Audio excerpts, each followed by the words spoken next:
From KGW News, this is Straight Talk with Laurel Porter.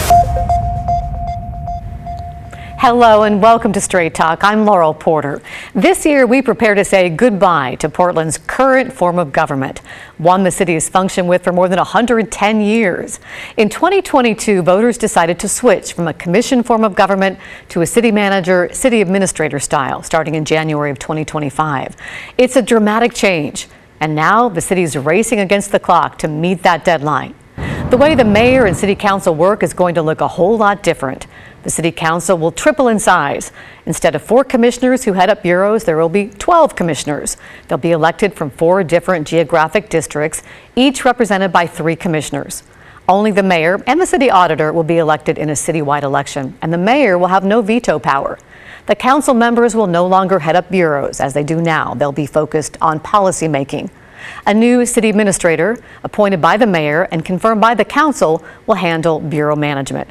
It's up to the current council to make that transition, and it's become a bit messy at times. Meanwhile, the city's chief administrative officer in the City of Portland's Office of Management and Finance, Michael Jordan, is working behind the scenes to oversee the changes. Mayor Wheeler appointed Jordan to the position in 2022. He has 30 years of experience in management at the city, county, regional, and state levels.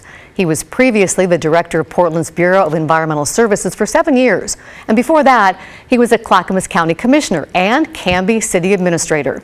Before entering public service, Jordan worked for 11 years at Pacific Power and Light. He joins us to help us get a better understanding of the changes coming our way, what it's going to take to get there, and how this new form of government is going to work. Welcome to my guest, Portland Chief Administrative Officer Michael Jordan. Welcome to Straight Talk. It's great to have you here. You mentioned that you were here in 2017. Yeah, it's about time we have you back on the show. Well, it's my pleasure. Well, this is such an important time for Portland. Paint a picture for us, Mike. Just how important is this? How big of a deal is it for Portland and its residents? Well, as you mentioned, 110 years is a long time to have a certain form of government, and making the transition is a big deal. You mentioned most of the aspects of the change that have to do with the governing body, with districts and multiple members. And one thing you didn't really mention very much is that we will have a council that's only real role is to be the legislative body. They'll pass laws, they'll pass budgets, they'll pass policy, but the day-to-day operation of the city now will be up to an executive. The mayor is the executive of the city, and per the charter resolution, charter amendment, the mayor has to appoint a professional city administrator, and per the charter, all city employees will report up to that city administrator. So for the first time, there'll only be one person that kind of calls the ball, if you will, for the city, rather than 5 elected officials that the bureau's reported up to. So it's a pretty big change. Well, Mike, why are we doing this anyway, though? Well, really, because the voters told us to at the end of the day. But as your viewers may know, every 10 years in Portland, the charter requires the appointment of a charter commission. And so in 2020, the current city council appointed a 20-member commission, and their job really is to examine the charter and make any changes that they think are appropriate. And as many folks know, in 2020 and up until now, there's been a pretty big push that this form of government may not be the right form for the future of Portland. And so that commission took up that question. They did a lot of research across the country, looked at lots of different alternatives, and came up with this different way of electing our officials, different way of governing the city, and ultimately a different way of managing city government. So that's how we got here. And you have said that it's going to help Portland act more like the big city it is with its big city problems. We're not a small city anymore. Well, we are currently, just for context, we are the biggest city in the United States with a commission form of government. All other big cities have moved to a different form. Strong mayor, council manager, but a different form, usually meaning that there was one person accountable for the executive branch. And that's what we're moving to. People, it's a big change and people get nervous and it's anxiety-ridden kind of shift. But what I tell people is we're actually moving from being the outlier to being in the norm of how city governments operate in the United States. Well, people have definitely heard the mayor's name and all the city council members' names, but they may not know a lot about you. So tell us about your role. What do you do? Well, I actually prefer they not know. Okay. Well, I'm the Chief Administrative Officer under the current form of government, which really means I'm accountable for most of what we call the backroom services or the support services, so HR and technology services and fleet and facilities and kind of all the things that support the people who do direct service. That's my role now. And because of this form of government that the 5 commissioners are in charge of bureaus, I currently report to the mayor. But I don't have any authority over the other bureaus. They report up to commissioners. And so my authority really is those inside backroom services. So you're kind of working behind the scenes though right now, trying to help with the transition. So what's your role now? Yeah, the council back in just after the ballot measure passed in the fall of 2022, they passed a resolution which appointed me to run the transition, if you will. And so all of the different aspects of transitioning to this new form of government, I have appointed a team of people who are working on all those different aspects, and they are myriad. You know, we had to have a district commission that actually formed the 4 districts. We had to have a salary commission that set the salaries for the new elected officials. We've got an oversight commission called GTAC, the Transition Advisory Committee, and we staff that committee, and they're helping us primarily with engagement and how to engage the public. Going forward, well, and the other thing we did in the last year is come up with this new structure for city government. And I like to tell people the last year has really been, as far as that's concerned, has been the architectural phase. We were in design, and now the council has adopted that new design, and now we're in the construction phase. So we're looking to implement this year and try to get the new way of doing business in shape, and we've kind of worked out the kinks, if you will, by the time we hand the keys to a new mayor and a new council in January 25. So you just have a small job, it sounds like. It's a piece of cake. Well, let's take a look at the organizational chart. This is from your office. Right. You talked about a new structure. So can you tell us how, I mean, it looks complicated, but tell us how, break it down for us. How's this going to work? Just to orient listeners and viewers, this is a little bit different. You usually see organizational charts with the leadership at the top, and then it goes like this. Well, ours is horizontal, so just so to reorient you. And you'll see on the left side of the chart, you see the mayor, the council, and the auditor. And the mayor has a number of appointments that that person is in charge of. So the city administrator, for one, the chief of police, for another, and then the city attorney. So the mayor appoints those. They're confirmed by council. The mayor has unilateral right to remove them, however. So that's the left side there and kind of the elected side of the chart. And then you see the blue box is the city administrator. And to the right are all of the bureaus and departments that we currently have and offices at the city. And then those colored boxes represent an office of a deputy city administrator that oversees that group. And what we had the mayor do back in January of 23, excuse me, the mayor usually assigns bureaus to commissioners. And over time, that has been kind of a, I don't know, ad hoc way of handling things based on what the commissioner wanted to oversee and the balance of how things worked. We asked the mayor this time to put them into service areas. So you'll see on the chart that there's a service area for public safety, for public works, for community and economic development, for operations, for budget and finance, et cetera. So we got them kind of bunched up, if you will, to get them to interact with each other in the last year and kind of kick off this transition. And then in November of last year, in 23, the council passed a resolution which formalized this chart, and that's the thing that we're working toward to hand off to the new group in 25. So the new mayor, elected in November, will hire the new city administrator, which is supposed to start in January. What's that timeline like? How are they going to do a search and then find this new city administrator and hire by January? What we're doing right now is going through with the current council, and we're appointing interims into all those roles. So there will be an interim city administrator. this year, and we're going to put this new structure that your viewers saw into place July 1 of this year. So when the new fiscal year starts, and we're currently budgeting into that new structure, but when the fiscal year starts, we will start working the city in the new structure. And there will be interims in those deputy roles and an interim in the city administrator role.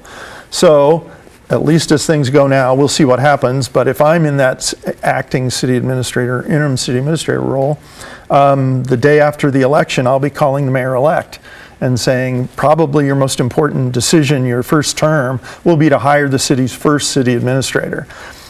We're going to do some pre-work with the community to try and get input on what their expectations are for this new city administrator, what kind of person, what set of experiences, and skills do they expect in that. So we'll have something of a profile for the new mayor, but my advice will be it's going to be the biggest decision that they'll make, and they need to do a really full nationwide search and get somebody and involve the community in such a way that no matter who they hire, they're in the best position they can be to be successful.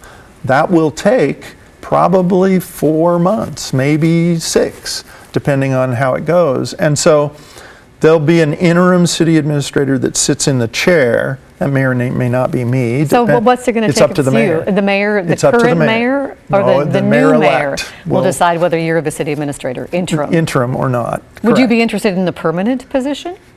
I'm a little, in case you haven't noticed, a little old for some of that. Well, I don't think so. But you'd like to be you the know, interim, but not necessarily the permanent one. Right, and again, I would tell the mayor they need to do a very robust recruitment for this. It's a really important position, and I would also say that I will probably not be an applicant. Well, let me ask you about the role between the city administrator and the mayor. Mm-hmm. What is their relationship going to be? Well, it's up to them, obviously, but if you're asking me, those two people, at least, they will set the cultural norm for that relationship going forward. And having been a city administrator and an elected official in my history, the relationship between them, they will need to be in each other's hip pocket, like all the time. And they together, representing the executive branch, will need to have a very close relationship with the council, because they are building, again, the cultural norm for how the city will operate, probably for multiple election cycles to come. And so those first folks that are in those roles are just going to be so important to how this all works for the city. And the mayor is going to oversee the police chief, while the city administrator oversees all these deputy administrators who are overseeing the bureaus. Right. How's that going to work with the mayor overseeing the police chief and public safety? Yeah, I realize it can be a bit of a paradox when folks look at it. But I will tell you it's not that unusual. You mentioned that I was city administrator in the city of Canby. The city of Canby, I was in charge of the day-to-day operations, but the council retained the authority to hire and fire the police chief and hire and fire a couple of officers, a treasurer and a city recorder in that setting.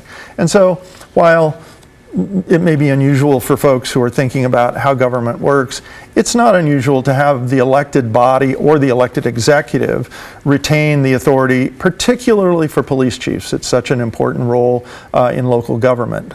But having said that, the mayor and the city administrator will work very closely together, and having the day-to-day operations report up through a deputy and then the city administrator, and having the city administrator directly accountable to the mayor, I think it will work just fine as long as they're working well together, and that'll be really the important relationship. So the 6 deputy administrators oversee these 6 different service areas. Who are the deputy administrators accountable to? To the city administrator? They will be, in the new form, they will be accountable directly to the city administrator, and I think those 6 and the administrator, along with maybe a couple of others to inform them, will probably end up being the core of the executive team for the city.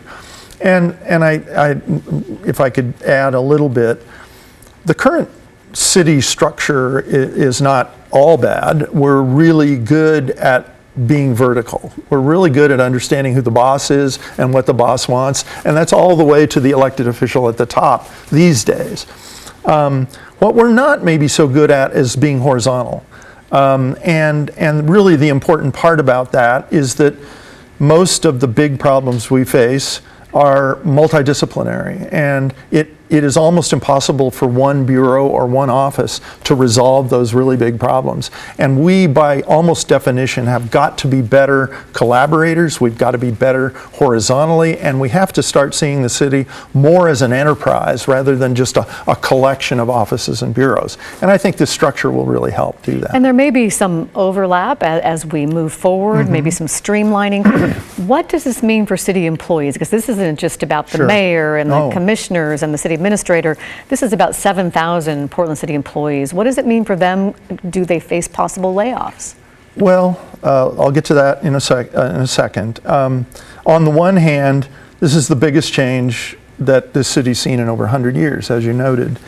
On the other hand, you know, no matter what the structure, this city will still need police that respond. They'll still need fire that responds. They'll still need maintenance people who keep the roads and the water systems and the sewer systems running every day. They'll still need people to keep our parks maintained.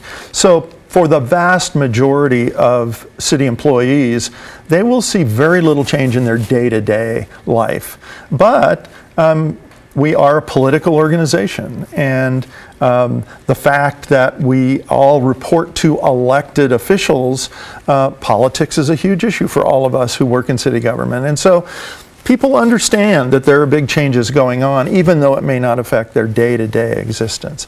To the point of layoffs, I've said it from the very beginning, and it still remains true today. The transition of city government is not about a force reduction exercise. And in fact, in my travels to most of the bureaus and services that we give, when I talk to people, they're overwhelmed. They don't have enough capacity to do what they're asked to do today. And so this isn't about force reduction. Having said that, you may know, and your viewers may know, that the city's facing a pretty tough budget year. And in fact, the Bureau of Development Services has already laid off 56 folks. And I would imagine the Bureau of Transportation is facing potential layoffs this year also. So it doesn't mean there won't be layoffs, but they're not associated with transition, at least not initially. I think as we look horizontally across the enterprise with those 6 deputies, and we think about how could we do business better, I think over time we will see efficiencies in the way we do business, because today bureaus have to create almost everything they need inside themselves, and so we recreate it bureau after bureau after bureau. When we can think about the city as an enterprise, we probably can be more efficient.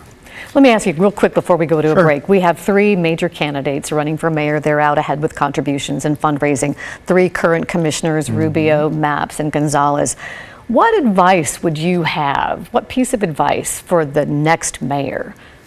Well, you're asking me to advise my current bosses, and that's always dangerous.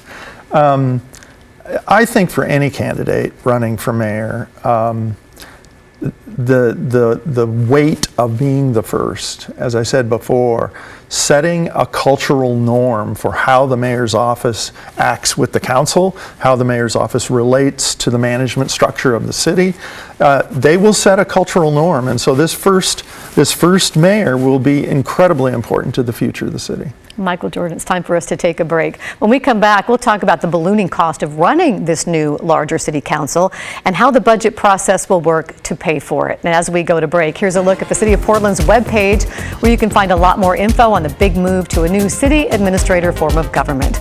We're back in 2 minutes.